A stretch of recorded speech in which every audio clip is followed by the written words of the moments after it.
கர்த்தாவே, என் வாயின் வார்த்தைகளும் எங்கள் அனைவர் இறுதியும் உம்மிடத்தில் பிரிதியார்ப்பதாக. இன்று தெரிந்து கொள்ளப்பட்ட தலைப்பு 2 பேதுரு 1:4 இச்சையினால் உலகத்திற்கு உண்டான கேடு.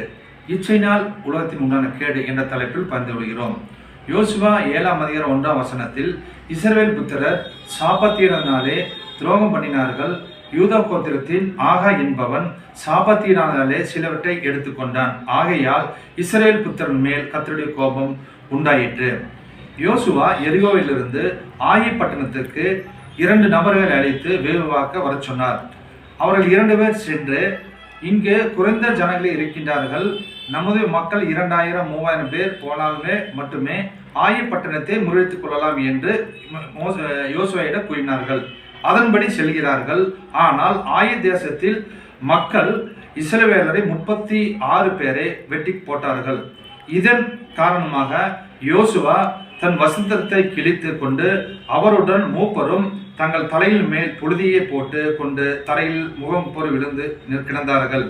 இதை கடவுள் கண்டு யோசுவாவை நோக்கி, எழுந்திரு, நீ இப்படி செய்தது விழுந்தது கிடைக்கிறது என்ன என்று கடவுள் கூறுகிறார். இஸ்ரவேல் மக்கள் பாவம் செய்தார்கள், என் உடன்படிக்கையை மீறினார்கள், சாபத்தீடானதை எடுத்துக்கொண்டார்கள், களவு செய்தார்கள், வஞ்சித்தார்கள், தங்கள் பண்டபாத்திரங்களிலே ஒளித்து வைத்தார்கள்.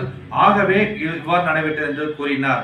இதற்கு பரிகாரமாக கடவுளுடையத்தில் சாபத்தீடானதை எடுத்து வந்ததை, களவு செய்ததை, வஞ்சித்தை பொருட்களை ஒப்படைத்து பரிகாரம் செய்தால் மொழிய உங்களோடு இரண் என்று கர்த்தர் சொன்னார்.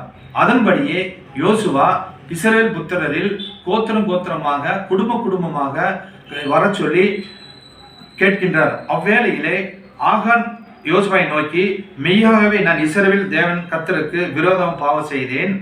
கொள்ளையடித்த நேர்த்தியான ஒரு பாபிலோனிய சால்வையும் 2 வெள்ளி சேக்கலையும் 50 சேக்கலையும் நிறைய பொன்பலத்தையும் இச்சித்து என் கூடாரத்திலே மதியில் புதைத்து வைத்துள்ளேன் என்று கூறினார். இதை கேட்ட யோசுவா கோபமுட்டு இந்த இச்சித்த பொருள்களை அனைத்தையும் அவருடைய பிள்ளைகளையும் மாடு ஆடு ஜீவன்களையும் எடுத்துக்கொண்டு இஸ்ரேல் மக்கள் ஆகார் பள்ளத்தாக்கு செல்கின்றார்கள். அங்கே சென்று ஆகானை கல்லினால் எரிந்து கொன்று அவரை கல்லினால் புதைத்தார்கள், கல் குயிலாக புதைத்தார்கள். எடுத்து வரப்பட்ட அந்த இச்சையினால் கொண்டு வரப்பட்ட பொருள்களை அக்கினியில் சுட்டரித்தார்கள். திருச்சபை மக்களே, அன்பார்ந்தவர்களே, நாம் எப்படி இருக்கின்றோம்?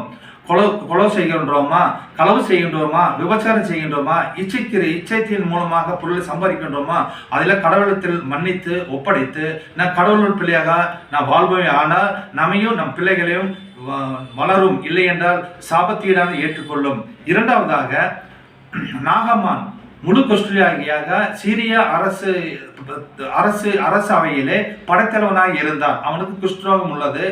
இஸ்ரவேலிலிருந்து ஒரு சிறு பெண்ணை சிறைப்பிடித்து வந்தார்கள். அந்த சிறு பெண் நாச்சியாரிடம் நாகமானை பார்த்து, இந்த குஷ்டரோகம் இஸ்ரவேலில் தீர்க்கதரிசி இருக்கிறார்கள், அங்கு சென்ற அந்த குஷ்டரோகம் குணமாக கூறினார். அதை கேட்டு நாகமான் இஸ்ரவேல் தேசத்தின் அதிபதிக்கு செல்கிறார். இஸ்ரவேல் தேசத்தின் அதிபதி கேட்டு அவருடைய அஸ்தனை கிழித்து நான் கடவுளா இந்த குணப்படுத்துங்க என்று கோபம் அடைகின்றார்.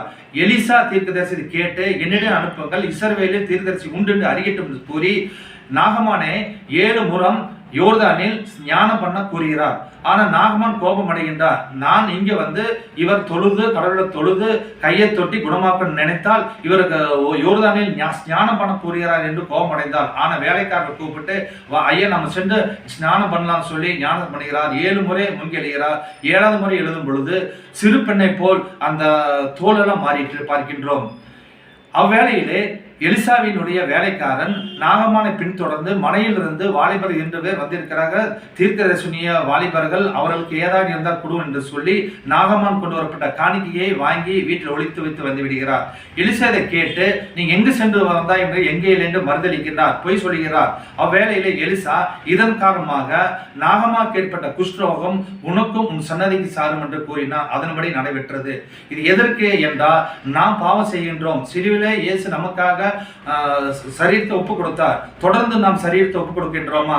அல்லது இயேசுவின் கட்டளை கீழ்ப்படைந்து நமது சாபங்களை, நம்ம பிள்ளைகளுக்கு வரக்கூடிய சாபங்களை நீக்கணும் நினைத்து பார்க்க வேண்டும். இயேசுவின் மூலமாக இதை கேட்ட நாம் அனைவரும் கடவுள் பிள்ளையாக மாறுவோம். இச்சையான பொருளை சேகரிக்காமல், பண ஆசை, பொருளாசை, பொண்ணு ஆசை எதுவும் ஏறெடுக்காமல் போதுமன்ற மனதோடு நாம் வாழ்வோம். என்னால் சமாதான சந்தோஷம் குடும்பத்தார் அனைவருக்கும் உண்டாகும். ஆமீன்.